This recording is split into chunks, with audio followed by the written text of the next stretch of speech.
তো যার সাথে বিয়ে দিছে তাকে আমার ভালো লাগে না, কারণ সে আমার চাহিদা অনুযায়ী করতে পারে না।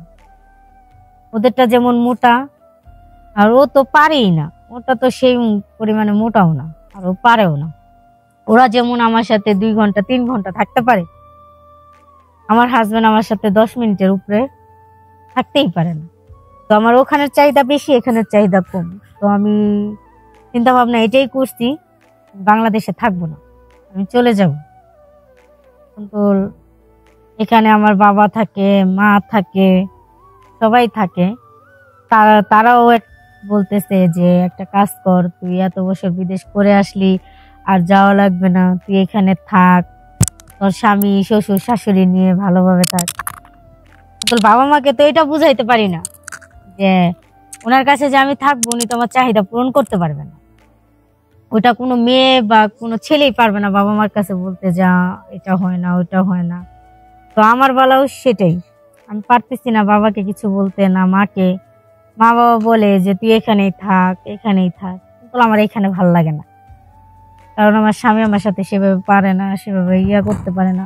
তো আমি এখানে থাকার কোনো মানেই হয় না। সেজন্যই চিন্তা ভাবনা করছি যে আমি চলে যাব, এই কয়েকদিনের মধ্যেই আমি চলে যাব।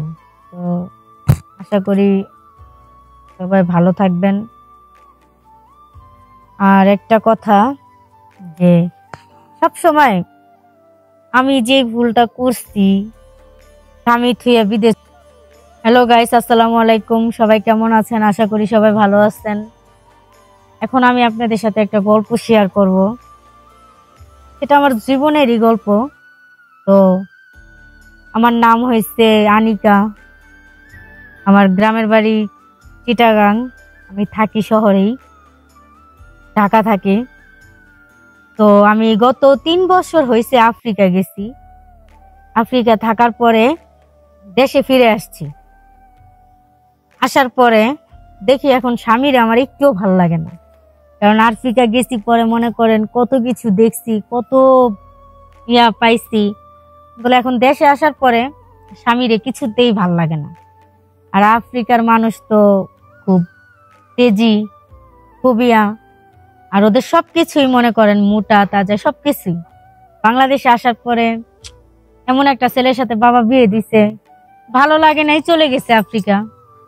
কারণ এই স্বামীর দিয়ে আমার কিছু হয় না, সেজন্য আফ্রিকা গেছি। ওখান থেকে আসার পরে স্বামীর সাথে থাকতেও ভাল লাগে না, ওরে দেখতেও ভাল লাগে না। এখন শুধু মনে হয় যে আমি আবার চলে যাই আফ্রিকা। তো কি বলবো আপনাদের, স্বামীর সাথে সহবাস করতে চাই, ওইটাও আমার কাছে মজা লাগে না, কারণ আফ্রিকার মানুষের সাথে যখন থাকি, সহবাস করি, ওইটার মজাই আলাদা। এখন ওইটাই আমার উপরে চাহিদা বেশি। বাংলাদেশের স্বামীর প্রতি আমার চাহিদা নেই, আমার চাহিদাই ওই দেশের লোকের। তো আসার পরে আমার হাজবেন্ডের সাথে আমার ভালো লাগে না, থাকতে মন চায় না, শুধু ছটফট করি কখন আমার সময় শেষ হবে, কখন ছুটি শেষ হবে, কখন যাব, আবার ওদের সাথে থাকবো, ওদের সাথে মিলামিশা করব, ওদের কাছে থাকি আমার খুব ভালো লাগে। কিন্তু আমার স্বামী তো এটা বুঝে না। আমার স্বামী খালি বলে তোর আর বিদেশ যাওয়া লাগবে না, ওখানে যাওয়ার দরকার নাই, 3 বছর থাইকা আইছিস, আর যাওয়া লাগবে না। কিন্তু আমি তো এখানে থাইকা কোনো লাভ নাই আমার, কারণ যেটার জন্য থাকবো সেটাই আমার কাছে ভালো লাগে না, কারণ এটা এই জায়গায় ও দিতে পারে না। আমার যে পরিমাণে চাহিদা, সেই চাহিদাটাও পূরণ করতে পারে না। সেজন্যই চিন্তা করছি যে আমি আবার চলে যাব আফ্রিকা, ওখানেই যাব।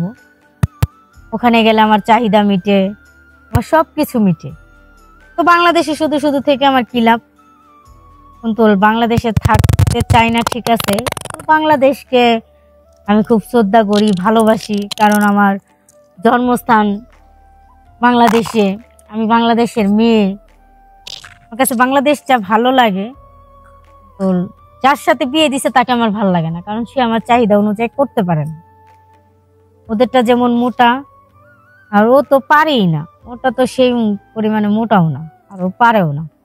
ওরা যেমন আমার সাথে 2 ঘন্টা 3 ঘন্টা থাকতে পারে, আমার হাজবেন্ড আমার সাথে 10 মিনিটের উপরে থাকতেই পারে না। তো আমার ওখানের চাহিদা বেশি, এখানের চাহিদা কম। তো আমি চিন্তা ভাবনা এটাই করছি, বাংলাদেশে থাকবো না, আমি চলে যাব। কিন্তু এখানে আমার বাবা থাকে, মা থাকে, সবাই থাকে। তারাও বলতেছে যে একটা কাজ কর, তুই এত বছর বিদেশ করে আসলি, আর যাওয়া লাগবে না, তুই এখানে থাক, তোর স্বামী শ্বশুর শাশুড়ি নিয়ে ভালোভাবে থাক।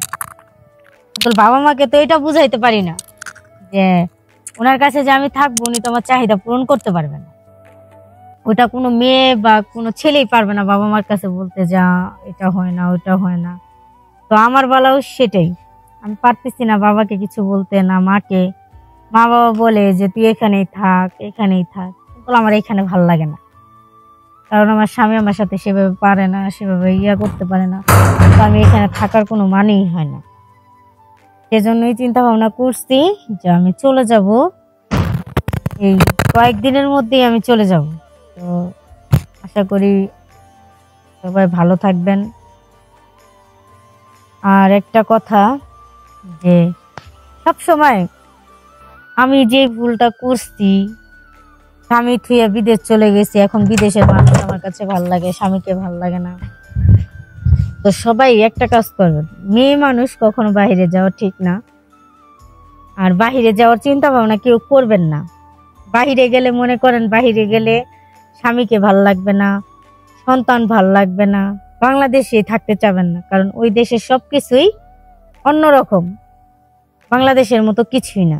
এই যে আজকে দেখেন আমাকে দিয়েই বুঝেন যে আমি বিদেশ যাওয়ার পরে এখন আমার স্বামীকে ভাল লাগে না, ওই দেশের লোকেরা ভাল লাগে, ওই দেশের লোকের সাথে থাকার চাহিদা বেশি। অথচ স্বামীর সাথে এত বছর পরে আসছি, স্বামীর সাথে থাকার চাহিদা আমার কাছে নাই। তো আমার ভুলের জন্য আজকে আমার স্বামী কষ্ট পাচ্ছে, বাবা মা কষ্ট পাচ্ছে।